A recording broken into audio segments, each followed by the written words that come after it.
भारत की प्रागैतिहासिक सभ्यताओं के बारे में हमने ये बताया कि 4 सभ्यताएं हमें यहाँ प्राचीन दिखती हैं।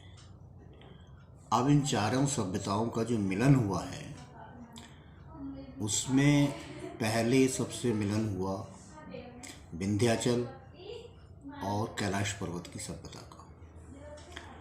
दूसरी तरफ मिलन हुआ सोहन नदी की सभ्यता और सरस्वती नदी तट के पार की असुर लोगों की सभ्यता। तो देव, असुर, यक्ष और नाग 4 सभ्यताओं को अगर हम बेसिक माने तो इनका मिलन हुआ। इन्हीं सभ्यताओं के लोग जो है, जैसे यक्ष सभ्यता के लोग हैं, वो गंधर्व या दूसरे और बहुत से रूप में भी सामने आते हैं। अब ये जो मिलन हुआ, ये इसकी एक ही प्रक्रिया नहीं है, बहुत सी प्रक्रियाओं के तहत मिलन हुआ। जैसे देवों का मिलन यक्षों से वो कश्मीर के अंदर दूसरे तरीके से हुआ और वो हिमाचल तक पहुँच गए। लेकिन देवों का असुरों से जो मिलन हुआ उससे मनुष्य सभ्यता बनी, और हम जिस इतिहास को जानते हैं भारत की संस्कृति के, वो उसी सभ्यता ने मनुष्य सभ्यता ने दिया। ये मनुष्य सभ्यता ही आगे बढ़ते हुए यक्षों के अंदर जो दूसरे लोग थे, राक्षस, उनसे इनका संघर्ष हुआ और आखिर में नागों से इनका संघर्ष हुआ, और इसके बाद ये भारतीय सांस्कृतिक सभ्यता बन गई। अब इस पूरे क्रम को देखने के लिए हमारे सारा जो पौराणिक साहित्य है और रामायण और महाभारत है, उसके अंदर ये हम देख सकते हैं। जैसे हमने कहा देवासुर संग्राम जो है हम देख पाते हैं पुराणों में ज़्यादातर। इसी तरह से मनुष्य सभ्यता का संघर्ष राक्षसों के साथ हम देख पाते हैं रामायण ग्रंथ में, और महाभारत ग्रंथ में हम एक संघर्ष देखते हैं। वो संघर्ष है नागों के साथ। ये संघर्ष में हम देखते हैं कि खांडव वन अर्जुन और कृष्ण मिलकर चलाते हैं।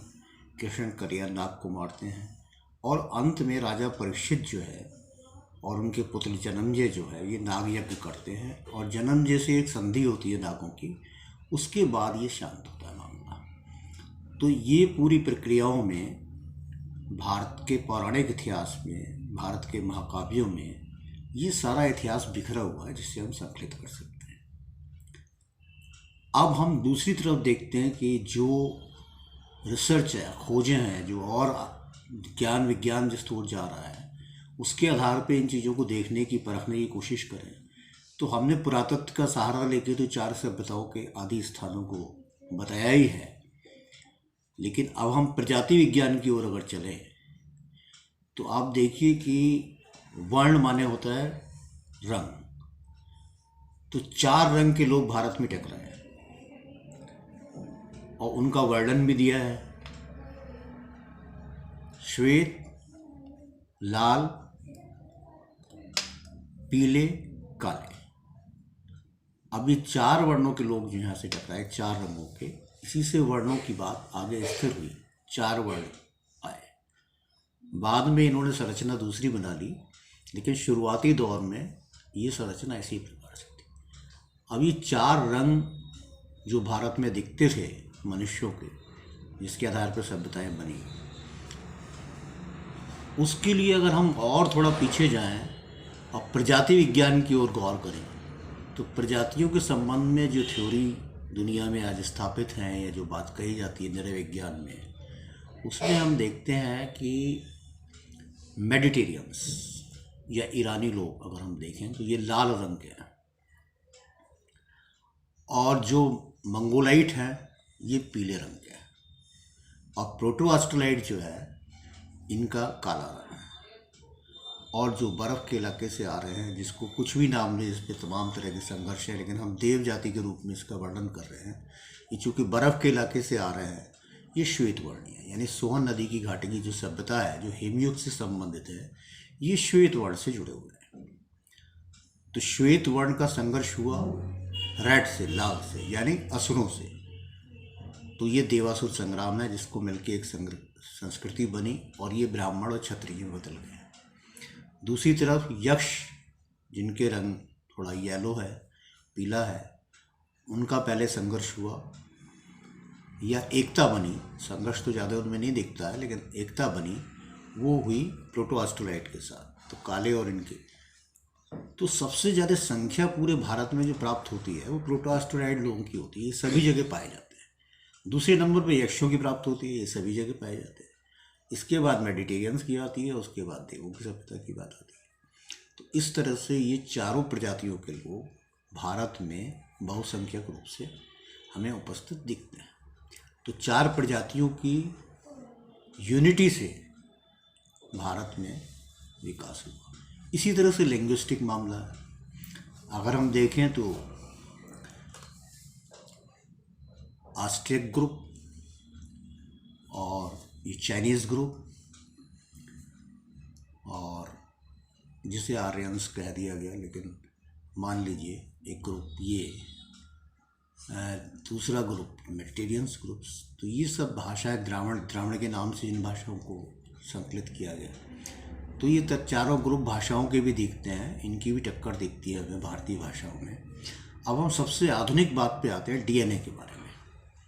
आजकल जो सबसे ज़्यादा शोर है वो इस बात का है कि डीएनए के आधार पे हम ये पता लगा लेंगे कि कौन से लोग कहाँ के रहने वाले हैं, क्या है।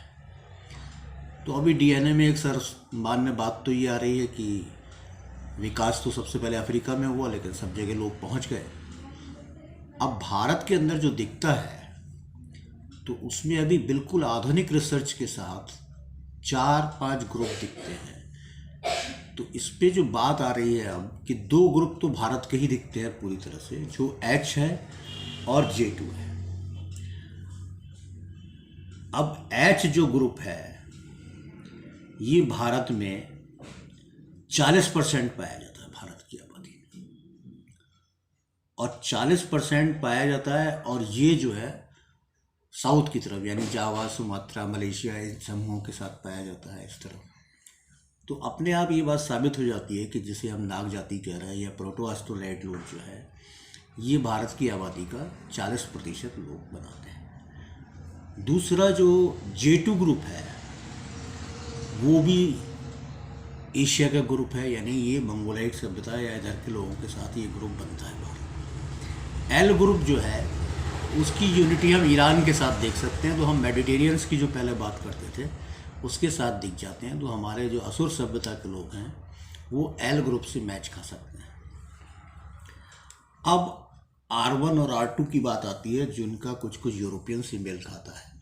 इनकी संख्या भी भारत में है कुछ, लेकिन इसमें हमें समझना पड़ेगा कि सिकंदर के साथ यवन आए, ऊपर से तुर्क आए और लोग आए, या अंग्रेज भी 200 साल तक यहाँ शासन करते रहे। तो बहुत सा डीएनए में इस यूरोपियन नस्ल का भी कुछ अंश पाया जा सकता है, लेकिन वो 5वीं चीज़ है, उतनी इम्पॉर्टेंट चीज़ नहीं है, बाकी चीज़ें प्रमुख हैं। तो ये 4 तत्व जो है डीएनए के आधार पे ही मालूम पड़ता है कि ये भारत के अंदर पाए जाते हैं। तो ये प्रागैतिहासिक सभ्यताओं पे जो बात हम शुरू से लेके चल रहे थे उसकी पुष्टि आज की शोधों के आधार पे भी होती है, पुरातत्व के आधार पे भी होती है और भारतीय भावनाओं के आधार पर भी